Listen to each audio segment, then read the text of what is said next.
precisa chegar. Muito bem, vou colocar na tela aí os resultados da Copa do Brasil. Atenção, olho na tela. Tivemos na quarta-feira Bahia 0, Flamengo 1. Flamengo grande vantagem como visitante. E o mesmo acontecendo com o Atlético Mineiro, que saiu uma ótima vantagem sobre o São Paulo, também 1-0 no Morumbis. Então os visitantes aí estão com um pezinho bem fincado já na semifinal, tanto o Flamengo quanto o Atlético Mineiro. E aí nos jogos de ontem, resultados idênticos. Só que aí é com vitória dos mandantes. Juventude 2, Corinthians 1, Vasco 2, Atlético Paranaense 1. Então os resultados desses jogos, lembrando que de um lado da chave, quem passar de Flamengo e Bahia vai enfrentar o vencedor de Corinthians e Juventude. E quem vencer entre Atlético Mineiro e São Paulo vai pegar o vencedor de Vasco, entre Vasco e Atlético Paranaense. É assim que está o chaveamento da Copa do Brasil. Muito bem, Júlio, fala. Se os mandantes mantiverem a vantagem os times que venceram mantiverem a vantagem que criaram, a gente teria uma semifinal Flamengo e Juventude e outra semifinal Atlético Mineiro e Vasco. E sinceramente, Tironi, eu acho que antes de começar a Copa do Brasil, é óbvio que o Flamengo estaria nessa lista, talvez o Galo, mas Juventude e Vasco seriam realmente semifinalistas bem surpreendentes do torneio. Eu acho que das 4 vantagens, para mim são 4 confrontos muito equilibrados, em que nesse momento é lógico, Flamengo, Atlético Mineiro, Vasco e Juventude têm vantagem. Eles jogam por 2 resultados na partida de volta, enquanto os outros 4 times precisam vencer, sendo que a vitória por 1 gol ainda leva para pênaltis, que é um 50-50, né? Então, é lógico que a vantagem existe, né? Eu vi ontem jogadores do Juventude falando, não, favoritismo segue do Corinthians. Não, podem até achar isso, pode até ser discurso, mas nesse momento é óbvio que quem ganhou a primeira partida é o favorito para se classificar e para aparecer no próximo quadradinho branco aqui da chave que a gente está vendo na nossa tela. Agora, se eu pudesse, aí também quero te perguntar, se eu pudesse elencar a vantagem, ainda que ela seja teoricamente a mesma para todos, uma vantagem de 1 gol, para mim a maior vantagem, para mim quem está mais perto da semifinal é o Flamengo, e para mim a menor vantagem é a do Vasco. É assim que eu vejo. Acho que a do Flamengo é a maior vantagem de todas. Acho muito difícil o Flamengo perder essa vantagem de 1 gol jogando em casa contra o Bahia, que é um grande freguês do Flamengo, e o Rogério Ceni também, sendo que o Flamengo daqui 3 semanas ainda vai estar reforçado pelos jogadores machucados e tal. E a menor vantagem é a do Vasco, que eu acho muito difícil para o Vasco segurar essa vantagem lá na Arena da Baixada contra o Atlético Paranaense.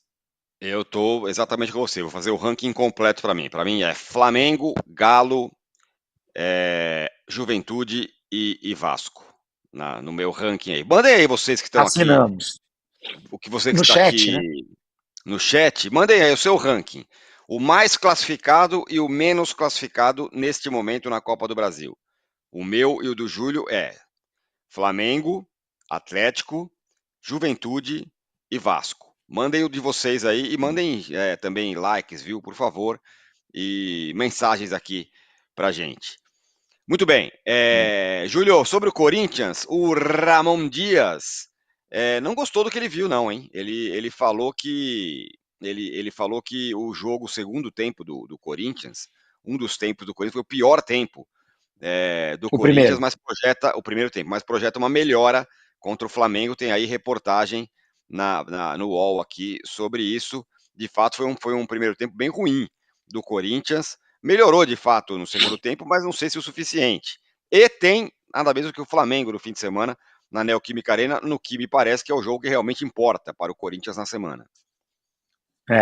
O Corinthians poupou jogadores ontem, tem torcedor que gosta disso, tem torcedor que absolutamente concorda, assim, pensando não é nem pensando na gozação, tá? Na gozação de torcedor adversário, não é isso. Pensando no que hoje é o Corinthians, na situação do clube, a dívida que tem, o dinheiro que precisa girar para tentar sair desse buraco, cair para a segunda divisão seria trágico, né? Seria uma tragédia. Agora, é o fim da linha? O Palmeiras parecia estar se apequenando de forma irreversível. Quando cai lá para a segunda divisão 12 anos atrás, parecia a pá de cal e não foi, né? Se recuperou e tal.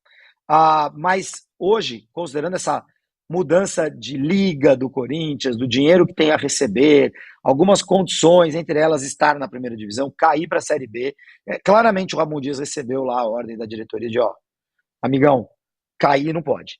O resto, se vai ganhar uma Copa, se não vai, o dinheiro, etc., é legal e tal, mas cair não pode.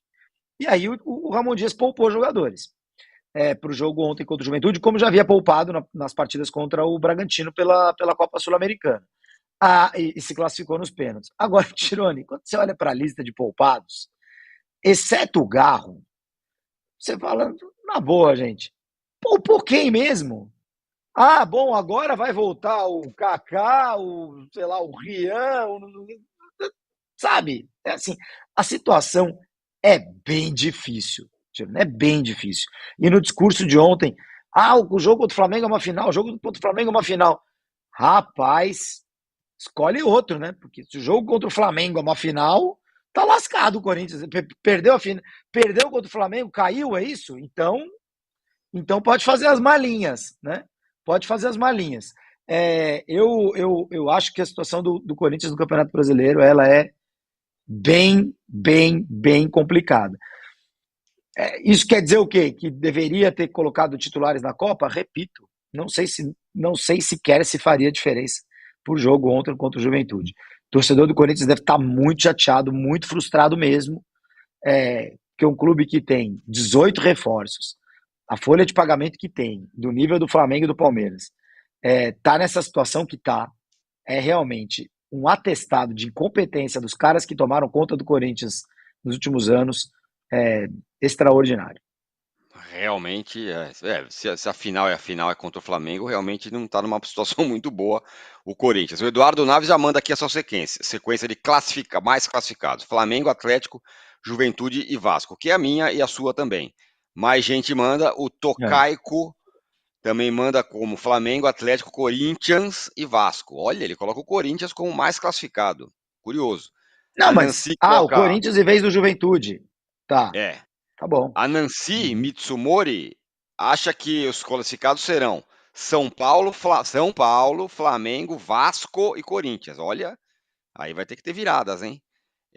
Então mandem aí a sua sequência de classificados. Quem está do mais para o menos classificado entre os quatro que venceram? Mandem aí O o Corinthians e que você Juventude tem uma cara de pênaltis tremenda, né? tem. Tem um Tem cara de cheiro pênalti. de pênalti desde que saiu o sorteio. O Wilson Imaushi fala que o Thales Magno foi poupado. De fato, né? Ele teve um problema lá no ombro e ontem Verdade. ele foi poupado. É uma peça que em um jogo ele se tornou Mas importante é para você isso, ver a situação é isso que eu ia do falar, Corinthians. Tirone. Você acabou de aparecer, acabou de começar a jogar. Então, assim, é verdade, ele foi poupado. Agora, puxa vida, o Thales Magno vai resolver. Não temos a menor ideia. Não temos a menor ideia. De todos os poupados do Corinthians, o único assim que certamente vai ser um upgrade para o jogo de domingo é o Garro. O resto não dá para saber. E essa situação, você falou sobre a questão do Corinthians fora de campo, né, Júlio? Como que as administrações do Corinthians, a atual, completamente estabanada, e a anterior, com tudo que fez nos últimos anos, deixaram o Corinthians numa situação terrível. E a classificação, não, o jogo do Corinthians ontem, tem outra reportagem aqui que diz o seguinte: Corinthians perde com dupla que fatura quase o dobro da folha inteira do Juventude. Essas reportagens são sempre saborosas, né? Porque dá uma medida interessante de eficiência, de muita coisa. A matéria aqui do Lucas Musetti Perazzoli. O Corinthians expôs seu planejamento equivocado para a temporada na derrota por 2-1 pela ida aos quartos do Brasil. Com investimento modesto, o Juventude está na frente do Corinthians no Brasileiro e larga na frente na Copa do Brasil. O clube de Caxias do Sul tem folha salarial de 2,5 milhões. O Timão gasta mais de 20 milhões por mês. Igor Coronado e Yuri Alberto, que entraram em campo nessa quinta, recebem 2 milhões cada mensalmente. Somados, eles ganham quase o dobro da folha total do Juventude. Vai vendo. O Corinthians jogou 3 vezes já contra o Juventude, né, nessa temporada, perdeu 2 lá em Caxias e empatou na Neoquímica Arena jogando com 11 contra 9. O, o, os nossos amigos, o nosso amigo que citou, a reportagem, né, que cita a folha salarial, ela é bastante emblemática sobre essa situação, né, Tironi? É impressionante como o Corinthians foi formatando mal o seu elenco, né? Não vou pontuar na contratação do Igor Coronado, que é sim absurda. É claro que a contratação do Coronado é absurda. O Coronado é um jogador que não tem histórico no futebol, ele passou por times muito pequenos mesmo, assim, de Estados Unidos, Itália, coisa semi-amadora. De repente ele aparece lá na Arábia Saudita, numa situação em que os sauditas ah, ampliam o campeonato, contratam estrelas, etc. e tal. Ele se manteve como titular lá do Al Ittihad, que é um dos times que receberam investimento, sendo que foi o time que teve a temporada mais caótica da temporada passada, e nada credenciava o Coronado a ir ser buscado pelo Corinthians e receber o salário que está recebendo. Não é culpa dele que o Corinthians está na situação atual. A culpa é das escusas relações entre dirigentes e empresários, relações que pipocam em vários clubes. Infelizmente, a gente não faz, nós, na imprensa, de uma forma geral, a gente não faz ali, porque nem a gente faz mercado da bola, sabe, Tirone? Quem chega e quem sai. Deveria ter uma tabelinha expondo para os torcedores sempre de quem é o jogador contratado, quem são os empresários. Porque vai dar dor de barriga quando a gente vir que algumas listas de contratados dos clubes são jogadores sempre dos mesmos empresários. Porque Uhum. são as relações é, das quais a gente tem que desconfiar. Entendeu? Por que esse time sempre contrata jogador do mesmo cara? Né? Ou sempre faz negócio sempre com os mesmos caras? Por quê? Por que isso acontece? Né? O Corinthians ele glamorizou o mau futebol, né? Nos últimos 10 anos, ele glamorizou as vitórias por 1-0, sofridas e tal. De fato, algumas delas renderam títulos para o Corinthians, ou vitórias importantes, só que glamorizou o mau futebol e agora está com uma dificuldade tremenda de sair dessa espiral. Né? Troca de técnico, troca de técnico, troca de técnico, traz gente e tal, e não consegue criar algum círculo virtuoso em que o clube